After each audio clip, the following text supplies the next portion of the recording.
kita persiapan alat ya. Untuk persiapan alatnya ada alat TTP ya. Di sini ada sphygmomanometer, kemudian stetoskop, kemudian ini termometer digital, pulse oximeter ya. Nah, kita bawa kapas alkohol ya, itu untuk sebelum dan sesudah menggunakan termometer.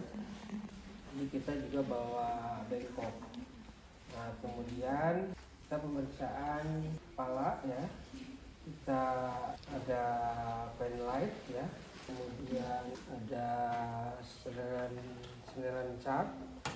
Nah, kemudian ini kapas untuk tes kornea. Lalu untuk pemeriksaan hidung kita bawa ini spekulum hidung. Kemudian untuk di telinga kita bawa otoskop. Nah, kemudian menggunakan juga garputala di telinga. Kemudian untuk refleks kita bawa refleks hammer. Ini tong spatel ya. Kemudian untuk pengukuran berat badan, tinggi badan ya, bawa timbangan. Kemudian mengukur APD, kita bawa masker, tisu, kemudian alas pelak. Nah, berikutnya ke persiapan ke pasien. Jadi pasiennya sudah diberikan cuci tangan 6 langkah begitu ya. Kemudian kita menggunakan APD, misalkan kita menggunakan masker begitu ya.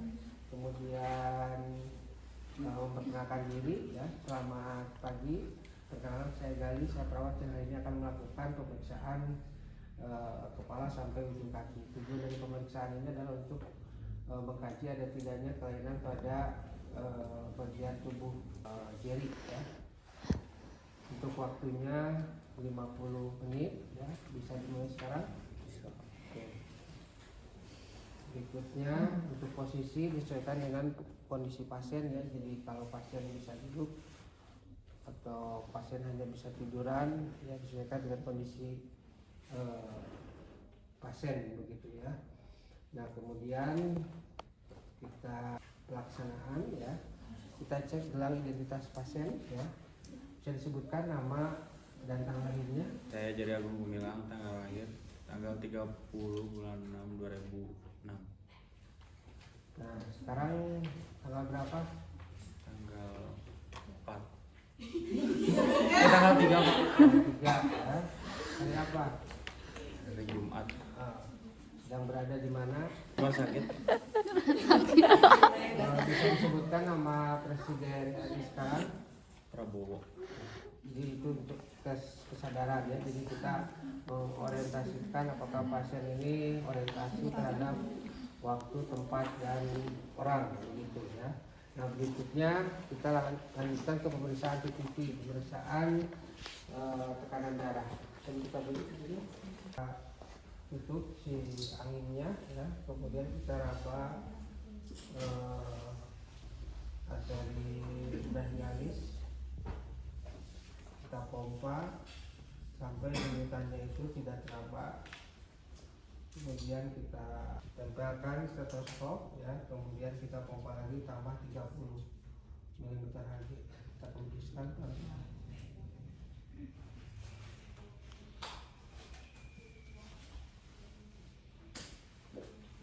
120/90. Rasa sakit di tubuh diri? Enggak ada, Pak. Periksa di termometernya menggunakan kapas alkohol. Buka kacanya. Suhu kita sambil juga memeriksa respirasi, tapi tidak perlu bilang ke pasiennya sedang menghitung napas gitu ya. Dihitung selama 1 menit untuk respirasi ya. Tapi kalau reguler bisa selama 30 detik dihitungnya dikali 2. Saturasi oksigen ya 99%, nadinya 81. Ini sudah mulai. Ya, beres dipakai kita usap lagi menggunakan alkohol ya.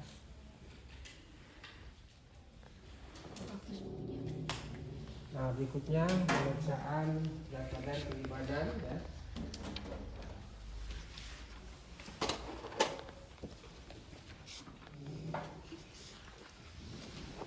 Cok dulu tempat tidur.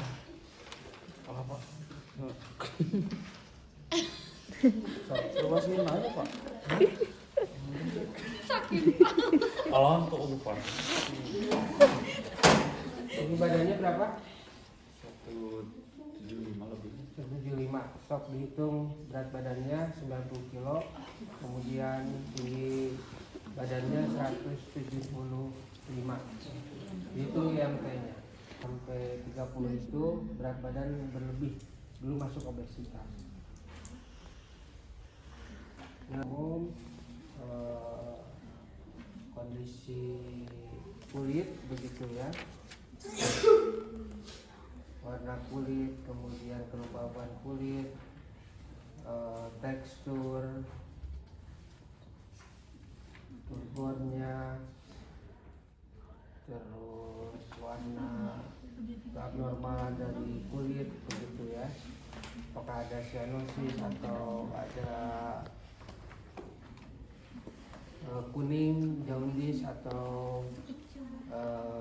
ikterik begitu, ada tidaknya lesi, suhu permukaan kulitnya. Nah kemudian Anda suku mana jadi? Ras, suku, etnis? Sunda. Suku Sunda. Suku Sunda begitu ya. Kalau suku Sunda biasanya kan kesesuaian kulit dengan ras begitu kan. Iya. Kalau di kita ya Asia, rasnya begitu, warna sawo mateng begitu ya. Nah kemudian juga kondisi kelainan postur, misalkan ada kiposis, lordosis, skoliosis. Terus hygiene-nya kamu udah mandi jadi hari ini? Udah Pak. Oke. Biasanya kalau pasiennya belum mandi dari kemarin kan biasanya suka tercium bau muhasem begitu ya. Nah berikutnya kondisi kulit begitu ya. Tadi sudah kondisi kulit dari mulai warna ke abnormalan ya sampai dengan lesi begitu ya. Nah kemudian juga kondisi kukunya ya warna pink begitu ya, transparan bentuknya, itu dia sudutnya 160 derajat. Terus CRT-nya kita cek begitu ya, kembali kurang dari 2 detik ya, begitu tidak ada rubbing finger. Nah berikutnya masuk ke pemeriksaan kepala ya. Nah di kepala kita inspeksi, kita lihat kulit rambut kepala begitu ya, kesimetrisan. Nah kemudian dilihat juga ada tidaknya kelainan atau abnormalitas di area wajah ya. Biasanya kalau pipi itu jatuh sebelah biasanya pada kondisi stroke atau Bell palsy penyakitnya ya. Nah terus cek juga ketinggian dari mata ya dengan telinga sejajar begitu ya. Kemudian tes Saraf nggak usah dipandu, tes saraf kranial kelima begitu ya. Tes saraf kranial kelima ini adalah tes saraf kranial ketujuh, yaitu facialis ya. Bisa ditutup matanya, tutup mata, senyum, buka mulutnya terus tumbuhkan. Oke. Nah berikutnya kita melakukan palpasi kepala ya. Nah bisa cuci tangan 6 langkah, kemudian kita pakai sarung tangan. Kita raba si kulit kepalanya ya, cek ada tidaknya lesi, luka begitu ya. Terus distribusi rambut kepalanya apakah merata atau ada yang kebotakan atau alopecia. Yang dicek juga hewan rambut yang ada di kepala, misalkan ketombe, lisa begitu, atau kutu ya, dicek ya. Ya kalau ada jambangnya, bewoknya begitu ya, dicek juga kebersihannya. Lagi sarung tangan, kemudian cuci tangan 6 langkah. Nah berikutnya kita lanjutkan palpasi kepala dengan meraba arteri temporal begitu ya. Di sini dirasakan kekuatan denyutannya, normal kekuatan denyutan itu plus 2 begitu ya. Nah, kemudian kita tes juga syaratkan yang kelima, yaitu nervus trigeminus ya, dengan cara meraba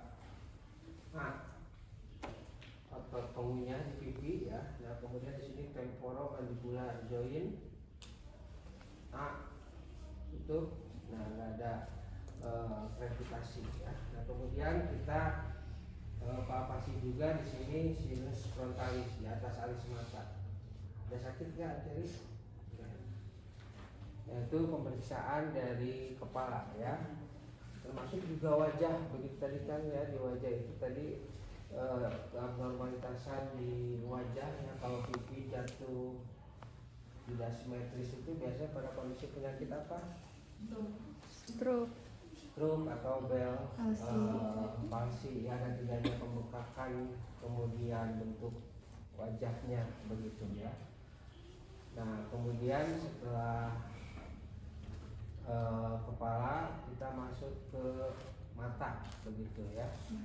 Kita periksa dari mulai bagian luar dari kelopak mata ya, ada tidaknya kelainan kelopak mata. Biasanya kelainannya bisa ektropion atau entropion.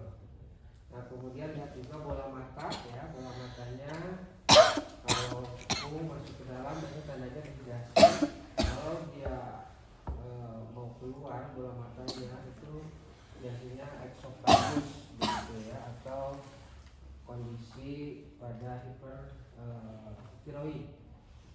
Nah, kemudian kita berikutnya lihat konjungtiva gitu.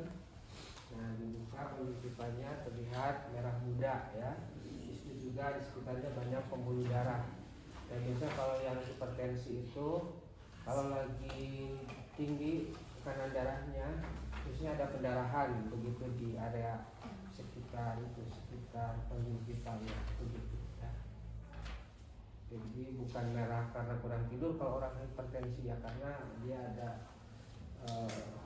pembuluh darah yang rusak begitu. Nah, kemudian setelah konjungtiva kita lihat sklera. Sklera itu yang bagian warna putih di mata ya, yaitu warna putih. Nah, kemudian setelah sklera itu kornea dan iris ya, itu bagian yang kalau Anda lihat teman Anda matanya itu yang paling terlihat di depan itu yang warna bening, itu adalah kornea ya. Nah, kornea ini kelainannya kalau misalkan ada cincin putih keabuan, biasanya karena ketuaan, arthus senilis, atau ada di spot begitu ya. Dan kita juga cek sensorik dari kornea ya, dengan menggunakan kapas yang yang disentuhkan secara lembut ke kornea. Tetapi itu biasanya pada pasien dengan kondisi penurunan kesadaran begitu ya. Nah, setelah kornea itu adalah pemeriksaan pupil. Untuk pemeriksaan pupil kita menggunakan penlight. Lihat sini. Nah, ketika disoroti, si pupilnya itu mengecil ya, miosis ya. Nah, kemudian si ukuran pupilnya itu 3-5 mm, warnanya coklat begitu ya, coklat kehitaman. Kemudian tadi refleks pupilnya ketika disinari itu pupilnya itu akan mengecil. Nah kemudian kemampuan akomodasi, jadi minta lihat objek yang jauh di depan, misalkan jam dinding atau neon begitu ya, bisa dilihat sana. Nah, karena di sini tidak ada objeknya begitu ya. Nah kemudian nanti sekarang kita lihat di sini. Nah, itu adalah kemampuan akomodasi. Jadi kalau di pupil itu kalau kemampuan tes pupil itu kita singkat PERLA ya, pupil equal round reactive to light and accommodation. Nah setelah itu kita periksa tekanan bola mata. Hanya alatnya tidak ada, biasanya kalau tekanan bola mata ini diperiksanya di sendok begitu ya. Nah, untuk tekanan bola mata ini normalnya itu 10 sampai 21 mm Hg. Nah, kalau yang di atas 30 mm Hg itu adalah glaukoma. Nah, kemudian ketajaman penglihatan. Untuk pemeriksaan visual acuity ini kita menggunakan Snellen chart ya. Bisa di sini. Nah, jaraknya 5 meter minimal ya. Jadi kalau 5 meter keramik kan 50, semeter, 2 meter, 3 meter, 4 meter, 5 meter. Mata di sebelah kanan itu 20 per 15. Mata yang sebelah kiri karena dia mampu menyebutkan dengan benar semua huruf di baris terakhir itu 15 per 15. Atau kalau dalam meter itu 5 per 5. Ini satuannya itu adalah feet ya, satuan internasional. Nah 15 ini artinya kan 15 feet, ini satuan internasional. Kalau kita kan pakainya meter, jadi kalau 1 meter itu ya sekitar 3 feet begitu. Jadi ini sama dengan 5 meter. Jadi kalau mampu menyebutkan dengan benar sampai baris yang terakhir, berarti visusnya setiap mata ya diperiksanya 15 per 15. Kalau yang pakai kacamata diperiksanya pakai kacamata. Gunakan Snellen chart. Nah berikutnya kita periksa dari kemampuan pergerakan bola mata. Nah pergerakan bola mata ini kita menggunakan dan kiri nanti ikuti ya si gerakan pupil ini ya. Jadi dari gerakannya itu dari tengah ke samping, ke atas, ke bawah, kembali lagi ke tengah, ke atas, ke bawah, ke atas, kembali lagi ke tengah, membentuk huruf H, yaitu si cardinal position namanya. Nah, lagi ke tengah lagi, itu membentuk huruf H, si cardinal position atau pemeriksaan nystagmus. Nah kemudian juga bisa ditutup matanya pakai tangan satu aja. Nah ini kalau misalkan kita soroti ya, dia tidak kaget begitu si mata sebelahnya. Nah biasanya kalau yang strabismus dia akan kaget untuk ketika disinari dengan pen light. Kemudian lapang pandang. Kalau lapang pandang pemeriksaannya Anda tutup mata yang sebelah kanan. Nah, pemeriksa juga sama, ditutup mata sebelah kanan. Jadi nanti kamu bilang kalau mulai lihat pulpen ini ya. Oke. Jadi sama-sama akan melihat si datangnya pulpen ya dari atas atau dari samping. Yaitu pemeriksaan lapang pandang. Nah berikutnya setelah mata itu pemeriksaan hidung ya. Untuk pemeriksaan hidung pertama kita inspeksi di septum ya. Septum itu ada di tengah ya. Kemudian kita lihat mukosa hidung bagian dalam ya. Dan kita bisa bantu menggunakan alat spekulum hidung ya, tapi tidak gunakan begitu ya. Tengadah. Nah dilihat mukus atau lilirnya ada kesulitan napas atau tidak, begitu ya. Napasnya begitu ya. Bisa tutup hidung yang sebelah kanan. Terus tarik napas, buang. Nah, terus satu lagi, tarik napas, buang. Nah, berarti kalau tertiup si tisunya oleh hembusan dari hidung berarti lancar si pasase udaranya ya. Kemudian bisa merem.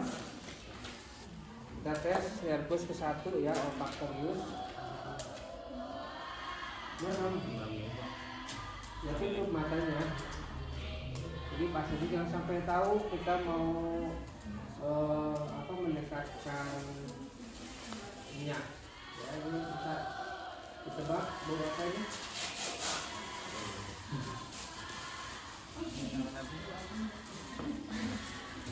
Kayu putih lagi kan ada kok. Minyak kelon. Kayu putih. Minyak kelon. Emang bau apa bau sereh? Kayak minyak putih. Kayak kayu putih. Oh, harusnya mah kayu putih, jangan minyak kayak gini.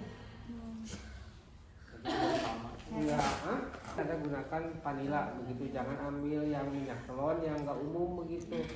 Yang apa yang bau sereh. Kan enggak semua orang tahu begitu. Ya, itu olfaktorius ya. Berikutnya kita palpasi sinus maxillaris yang ada di bawah mata. Ini sakit nggak? Jadi kalau ada sinusitis, ketika kita palpasi dia akan merasa sakit begitu ya. Nah itu pemeriksaan hidung ya. Berikutnya pemeriksaan mulut. Nah, untuk pemeriksaan mulut kita tidak ingin kena percikan begitu ya.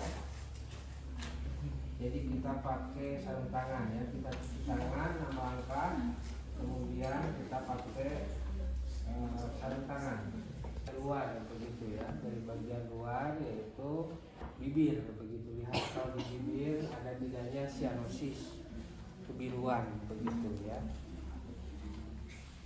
Lalu lidahnya bisa dijulurkan ke kiri, ke kanan, ke atas, ke bawah. Nah ini mengetes nervus ke-11 ya, nervus hipoglossus. Nah kalau misalnya kalau ada deviasi lidah itu biasanya pada pasien stroke, jadi dia kan sebelah itu lumpuh begitu, dia biasanya deviasi lidah. Jadi lidahnya nggak bisa digerakin ke sisi yang mengalami paresisnya begitu ya. Nah kemudian kita lihat bagian dalam giginya rapatkan, lihat gusi yang lihat bagian dalam pipi, kemudian langit-langit atau palatun, terus lihat bagian dalam mulut ya belakang Nah terlihat yang menggantung di tengah itu adalah pula ya. Nah kalau yang di sampingnya yang suka membengkakkan itu tonsil yang ada di kiri kanannya ya. Nah kemudian kita lakukan gag refleks ya, jadi menggunakan tong spatel yang sudah dibungkus oleh kasa. Bilang bilang Nah kita tekan lidah bagian belakang, nah dia akan ada muncul gag refleks seperti mau muntah gitu. Nah, itu normal. Nervus ke 9 dan 10 glossopharyngeus sama nervus vagus ya di mulut. Kita buka lagi sarung tangan, kemudian kita cuci tangan 6 langkah. Biasanya kalau dari kepala, mata, telinga. Nah kalau ini kepala, mata, hidung, mulut, baru telinga begitu ya, karena di modulnya begitu ya. Nah kita periksa di telinga begitu ya. Di telinga ini kita inspeksi, kita lihat dalam telinganya ada tidaknya lesi, ada tidaknya benjolan atau nodul seperti nodul asam urat begitu ya, kiri dan kanan begitu. Ada tidaknya kelainan di daun telinga. Terus kita lihat juga membran timpani menggunakan otoskop ya.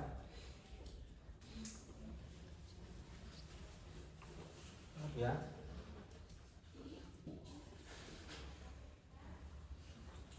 Nah itu akan terlihat kalau dengan timpani itu dia warnanya itu bening keabuan begitu ya, hingga keabuan begitu dan transparan, tidak ada yang menghalangi si membran timpani.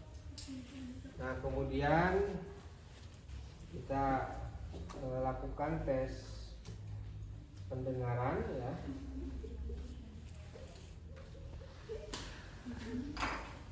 Dia menggunakan garpu tala.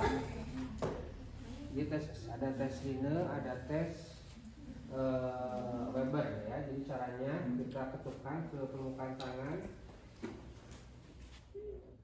Kedengar nggak? Bilang kalau udah nggak kedengar. Kedengar. Kedengar? Ya, jadi kalau pemeriksaan Line ini ketika ditempel di tulang pendengaran di mastoid itu akan terasa ya, terdengar.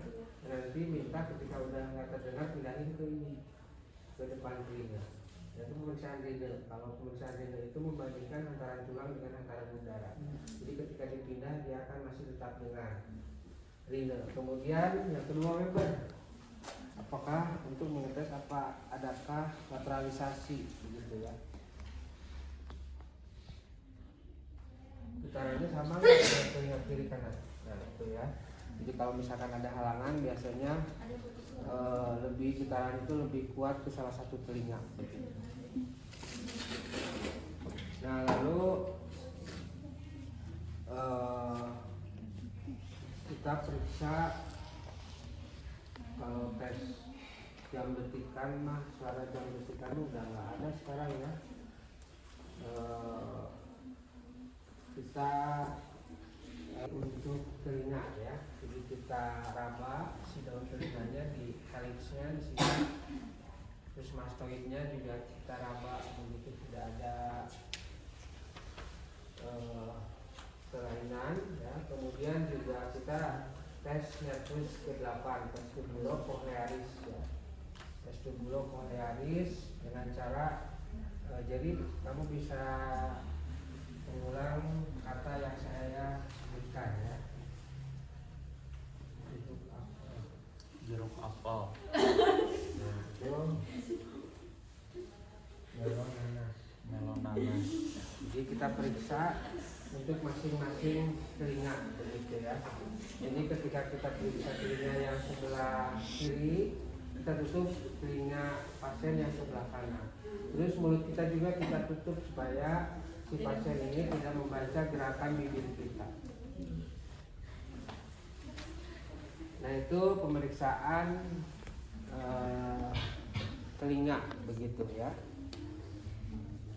Nah berikutnya pemeriksaan leher. Untuk leher inspeksi si trachea ini ada di tengah begitu ya. Ini kita pemeriksaan bagian leher ya. Inspeksi trachea ini harus ada di tengah ya. Lalu tidak ada lesi atau goiter atau pembengkakan atau gondongan begitu ya. Nah kemudian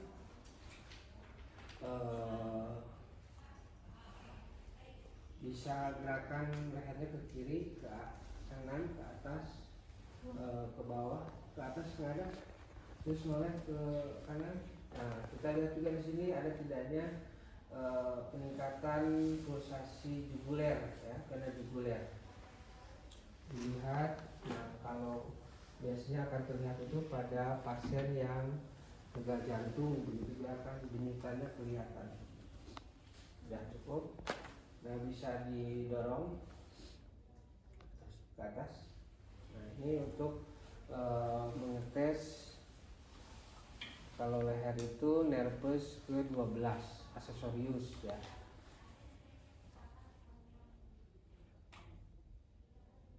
Nah berikutnya untuk leher ini setelah inspeksi kita palpasi ya, palpasi. Nah ini kita raba si tracheanya ada di midline, ada di tengah ya. lalu tidak ada pembengkakan. Nah terus turun, nah terus kita raba KGB, kelenjar getah bening begitu ya, yang ada di leher ya. Nah ini tuh kelenjar getah bening itu kan ada preaurikuler, postaurikuler, kemudian di sini ada occipitalis, di sini submandibularis, ini submental. Nah ini yang anterior, cervicalis, ini posterior cervicalis. Nah kemudian di sini itu ada supraclavicular. Itu pembesaran kelenjar getah bening. Kalau ada pembesaran kelenjar getah bening, itu biasanya adanya infeksi di dalam tubuh yang kronis begitu. Nah setelah itu kita palpasi arteri karotis, tetapi satu-satu tidak tidak bilateral. Nah, jangan barengan gitu. Nah ini limitannya normalnya itu +2. Nah terus bisa nelan. Nah itu berarti kemampuan refleks menelannya bagus. Nah itu untuk pemeriksaan di leher. Pemeriksaan di dada. Nah untuk pemeriksaan di dada bisa dibuka jadinya. Bisa Pak. Nah, jadi dilihat dari kulit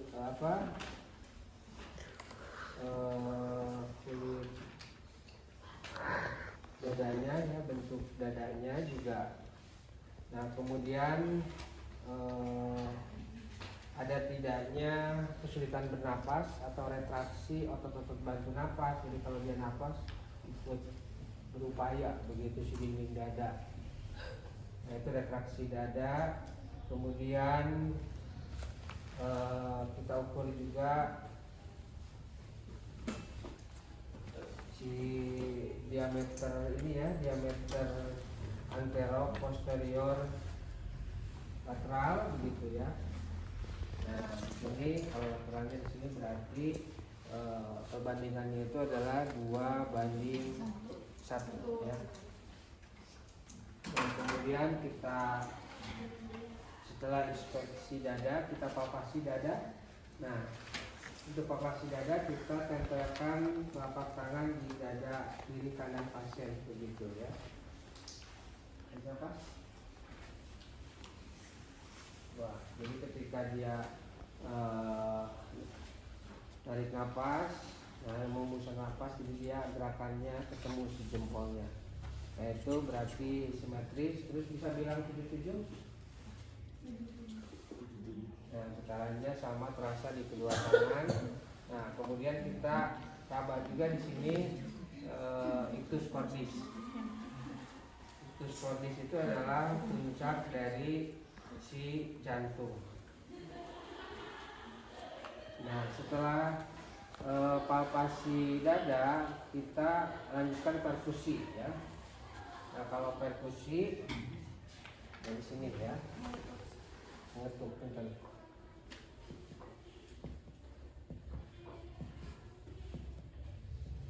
Nah jadi ketika suara dari resonan ke dulness, kalau resonan itu suara paru, kalau dulness itu berarti suara jantung begitu. Nah berikutnya auskultasi ya. Auskultasinya kita menggunakan stetoskop.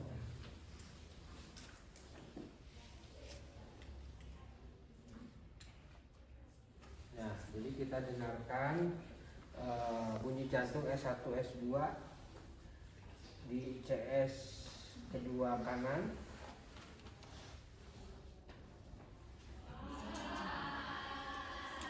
Untuk mendengarkan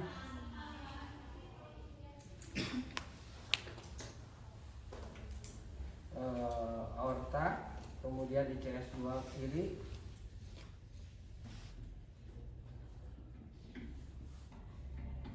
Untuk mendengarkan pulmonalis, kemudian ICS keempat kiri. Untuk mendengarkan tricuspid, lalu ICS kelima di bawah puting. Itu untuk mendengarkan mitral.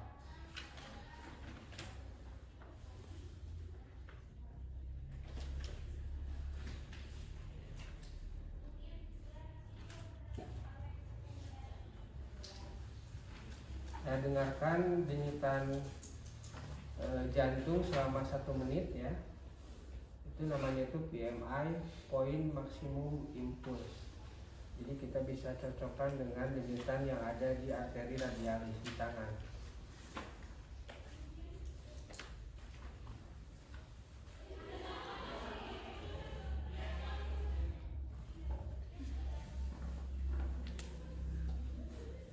Nah, itu auskultasi jantung. Kemudian juga kita auskultasi si paru ya.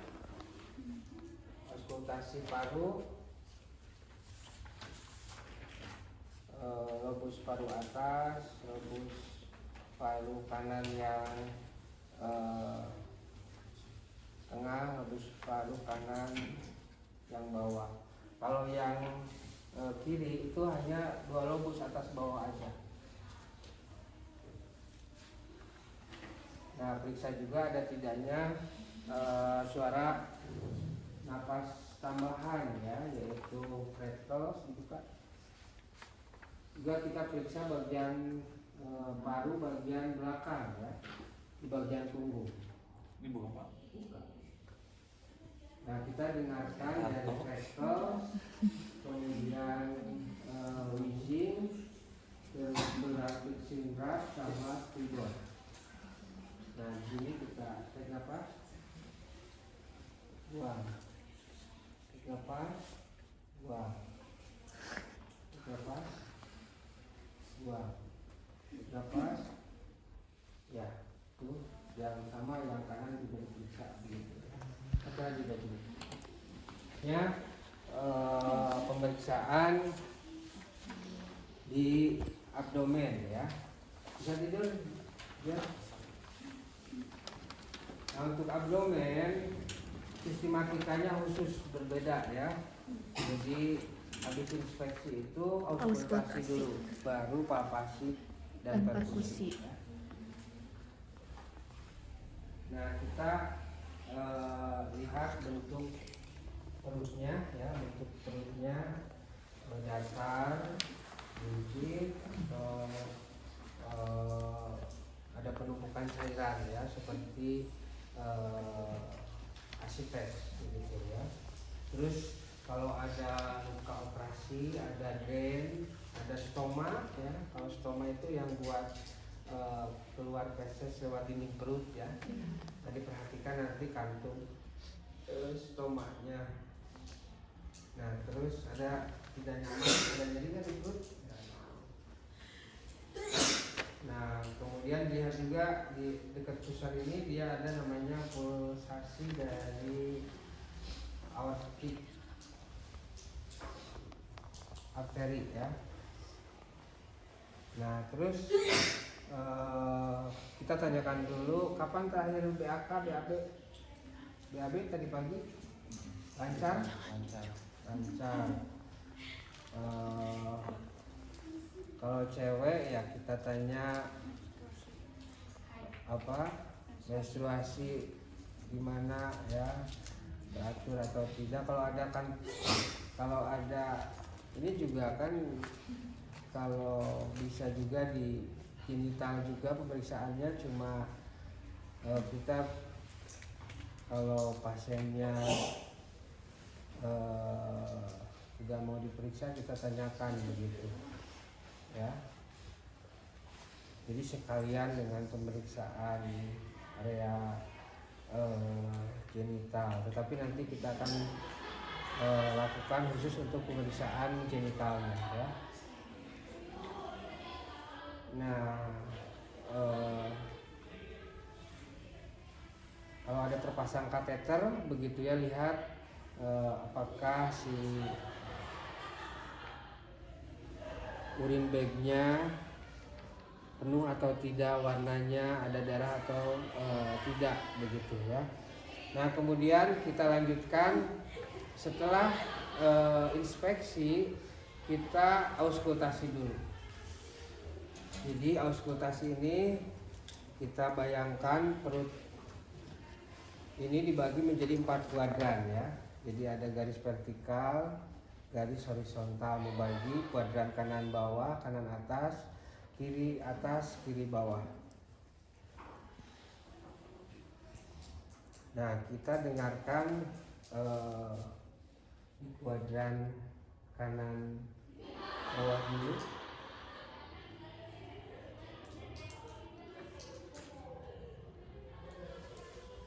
Nah,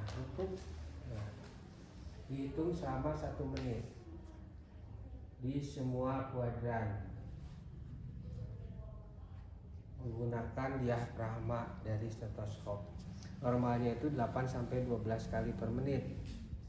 Nah, kemudian kita akan mendengarkan menggunakan bel.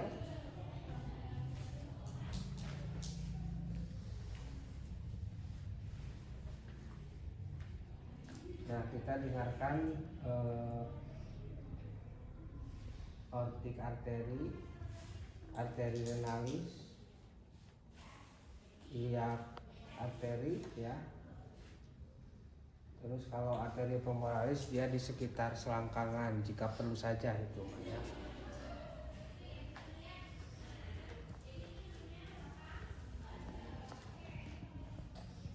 Nah, berikutnya setelah palpasi dari perut kita setelah auskultasi kita lanjutkan dengan palpasi.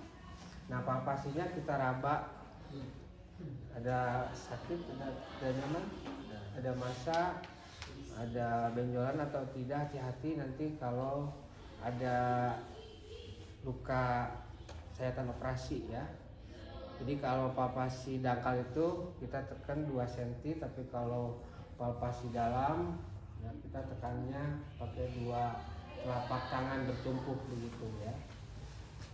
Nah, kemudian perkusi, untuk perkusi kita ketuk ya.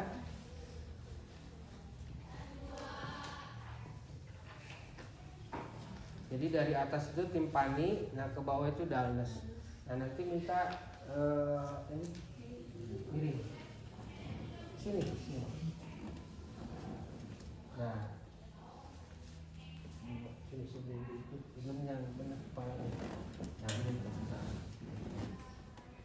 Nah, jadi kalau misalnya shifting dalnes itu jadi ketika posisi miring, kalau ada penumpukan cairan di perut, di abdomen, di cairan ini akan turun ke sini ke bawah secara gravitasi. Makanya kita ketuknya. Nah, jadi dari sini timpani, nah ketika ketemu air dia dalnes, jadi redup begitu ya. Oke, cukup. Bisa dikencangkan lagi. Itu pemeriksaan abdomen ya. Berikutnya ke genital, tapi nanti begitu ya, kita simpan di akhir untuk genital, karena kalau pemeriksaan genital itu kan pemeriksaan yang sensitif ya, terus tidak sembarangan juga diperlihatkan ke semua orang di area yang private begitu ya. Jadi kita pemeriksaan ke ekstremitas atas dulu ya. Ke ekstremitas atas kita periksa tangan ya. Pertama kita inspeksi si tangan, lihat ada tidaknya lesi, ada tidaknya dislokasi, ada tidaknya fraktur, ada tidaknya kemerahan, ada tidaknya pembengkakan. Lalu infusnya terpasang di tangan yang sebelah mana, ada tidaknya balutan, itu inspeksi tangan. Berikutnya palpasi dari tangan. Untuk palpasi kita minta pasien menggerakkan tangannya, jadi fleksi, ekstensi, seperti ini. Nah, fleksi, ekstensi, jadi romnya lancar begitu ya. Nah, kemudian setelah rom kita periksa CRT ya. CRT itu dengan capillary rate time. Jadi kita tekan kuku itu akan kembali dengan cepat dalam kurang dari 2 detik begitu ya. Nah, berikutnya kita lihat ada tidaknya clubbing finger ya. Clubbing finger itu jadi tabuh begitu ya. Terus kita cek juga turgor dengan cara ditekan begitu ya. Nah, kalau dia kembali lambat itu bengkak begitu ya. Nah, ini bagus, tidak ada pembengkakan. Nah, terus ini diangkat kedua tangannya ke atas, jangan tahan ya. Nah, ini kalau tahanannya kuat, itu kekuatan ototnya itu adalah 5. Nah, kemudian kita cek juga kemampuan sendi secara bilateral, jadi bandingkan kiri dengan kanan ini. Nah, dia tidak ada pembengkakan di area sendi ya, biasanya asam urat atau osteoartritis.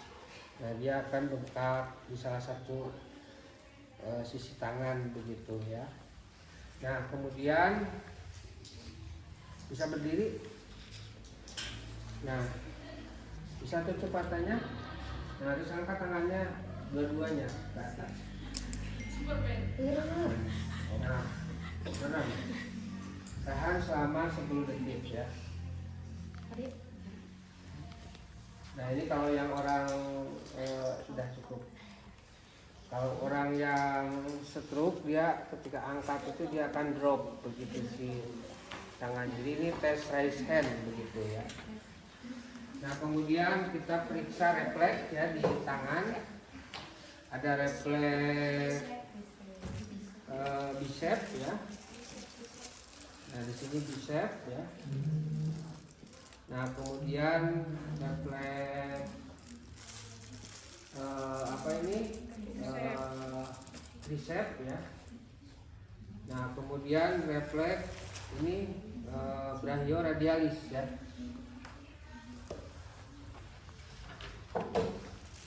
Yaitu pemeriksaan palpasi di tangan ya. Jadi ada inspeksi, ada palpasi. Berikutnya ke kaki. Kaki bisa dibuka kaos kakinya, terus singkingkan si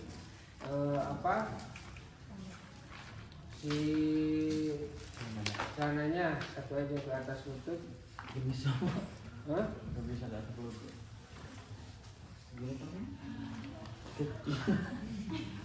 Oh ini udah makan.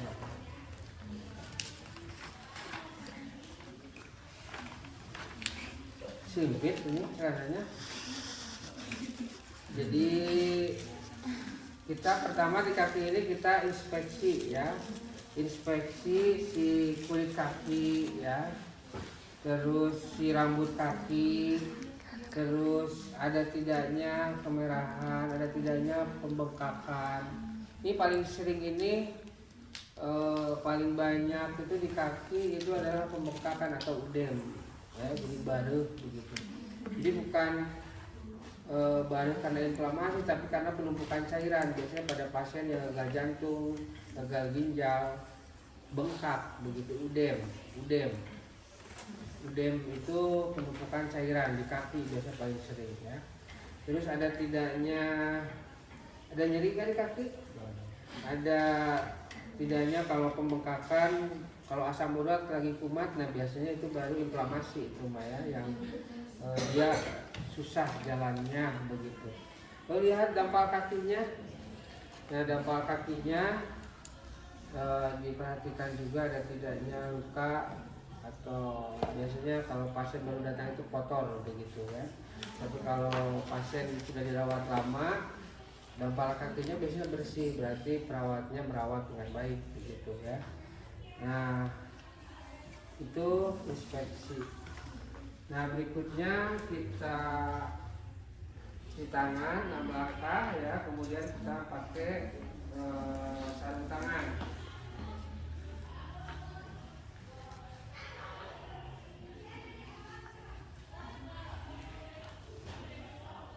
Kita pakai sarung tangan untuk melakukan palpasi kaki.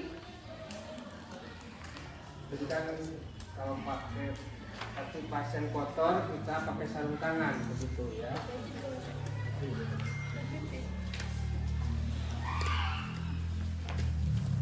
Nah, pertama kita romnya diperiksa, range of motionnya begitu ya. Duduk aja di atas, digantung kakinya. Nah, untuk bisa di ekstensi, fleksi begitu, fleksi, ekstensi. Nah, kita kaji romnya ya.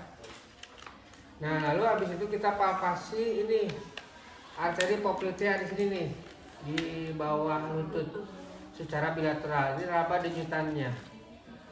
So, Anda juga teraba kira denyutannya. Di bawah lutut Anda, di belakang lutut Anda itu ada denyutannya. Nah, itu arteri poplitea. Normalnya itu adalah +2. Nah, lalu kita cek juga si temperatur kulit kaki ya. Apakah dia dingin, hangat begitu ya. Nah, terus juga turgor. Kalau turgor kita ini tekan. Nah, turgornya kembali dengan cepat. Jadi tidak kalau ditekan tidak dekok, tidak kentok begitu ya. Nah, itu untuk palpasi untuk turgor ya. Nah, berikutnya kita cek juga CRT-nya ya. CRT-nya masing-masing kaki, kuku kaki ya, dia akan kembali kurang dari 2 detik ya. Nah, terus kita cek juga kekuatan kaki ya, otot kaki di atas itu dua-duanya. Tahan ya. Nah, ini kekuatan kakinya maksimal bisa menahan dengan kuat +5. Nah, habis itu kita periksa refleks ya. Refleks ada 3 kalau di kaki itu, ada refleks patella ya. Nah, jadi di sini refleks patella ya. Nah, ini refleks patella. Kemudian kalau di sini di belakang kaki ini adalah tendon Achilles ya. Nah, ini refleks Achilles. Nah, kemudian Babinski. Nah, kalau Babinski kita gores kaki membentuk angka 7 ya. Itu Babinski.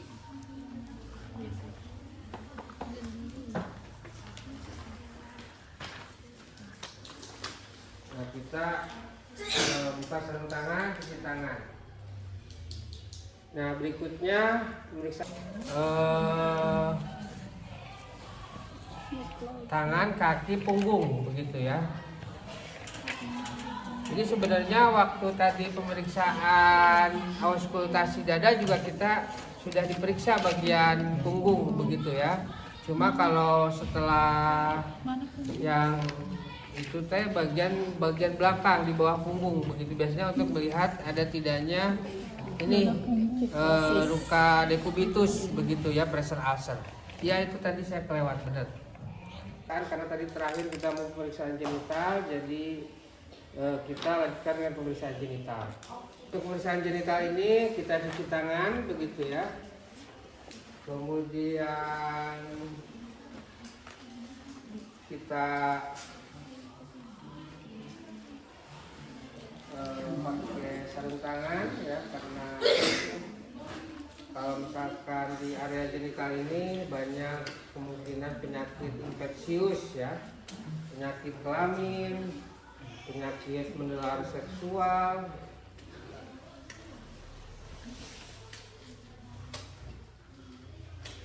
Nah, kita pasang dulu perlatnya ya.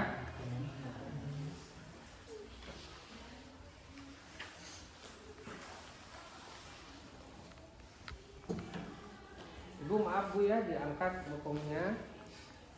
Maaf ya Pak ya, diangkat dulu bokongnya.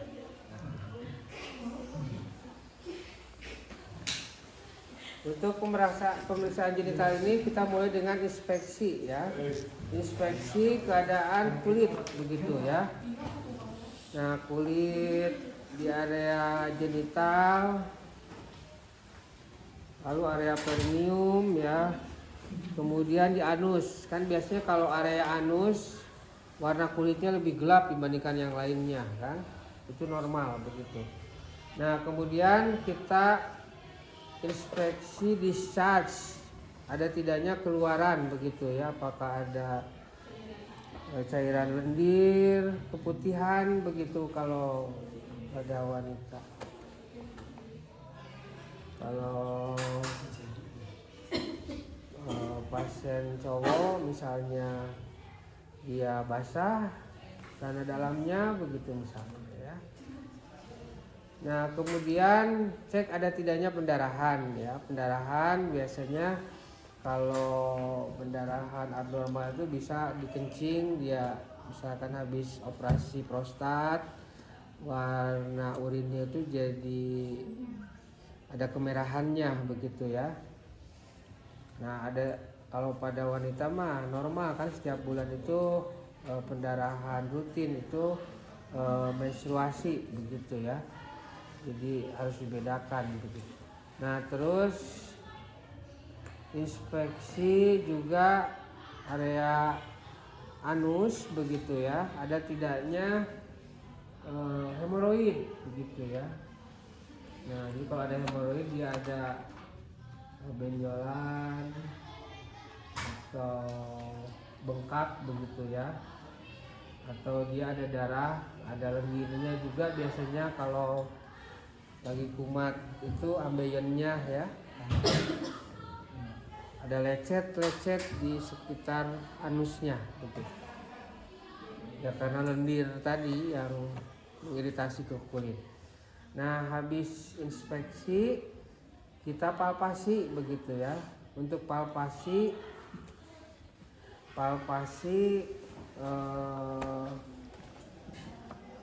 area hemoroid ya, hemoroid di anus, di sekitar anus. Kalau hemoroid itu dia ada pembengkakan pada pena hemoroidal. Lalu palpasi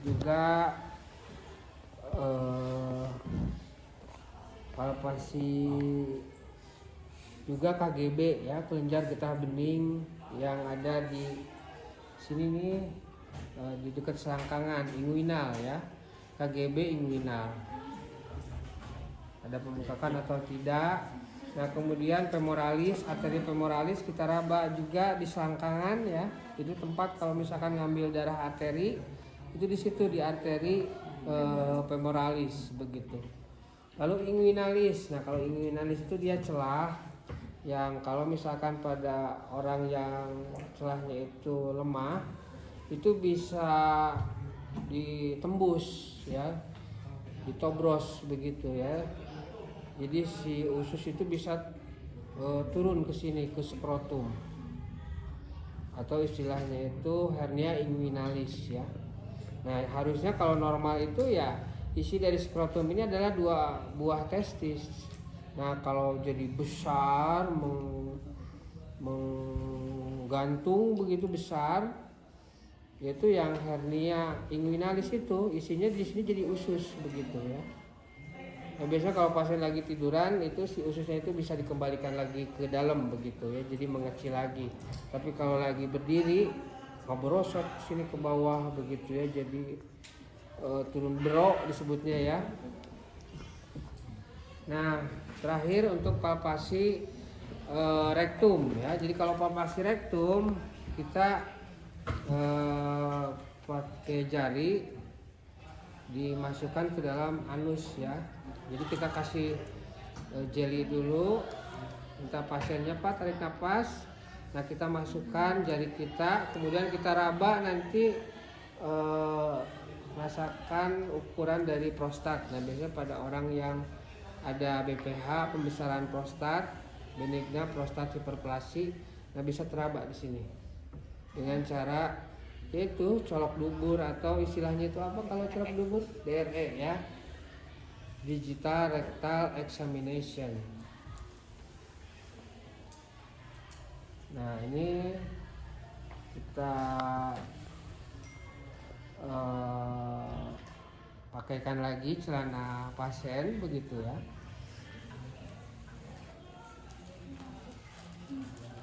Lalu kita bereskan alat begitu ya.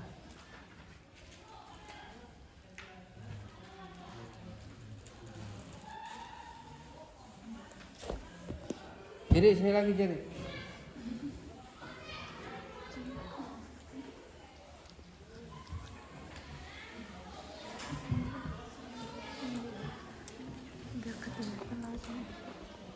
Ya, kita akan masuk ke tahap evaluasi begitu ya. Untuk pemeriksaannya dari kepala sampai ujung kaki tadi sudah selesai. Untuk hasil pemeriksaannya tidak ditemukan adanya kelainan begitu.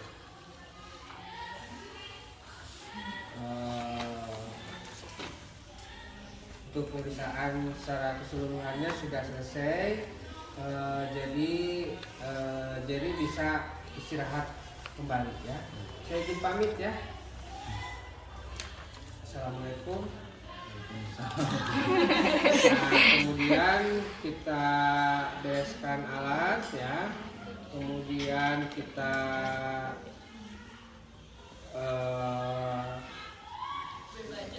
buka sarung tangan. Nah, kemudian kita cuci tangan 6 langkah begitu ya. Lalu kita dokumentasikan hasil pemeriksaannya. Selesai.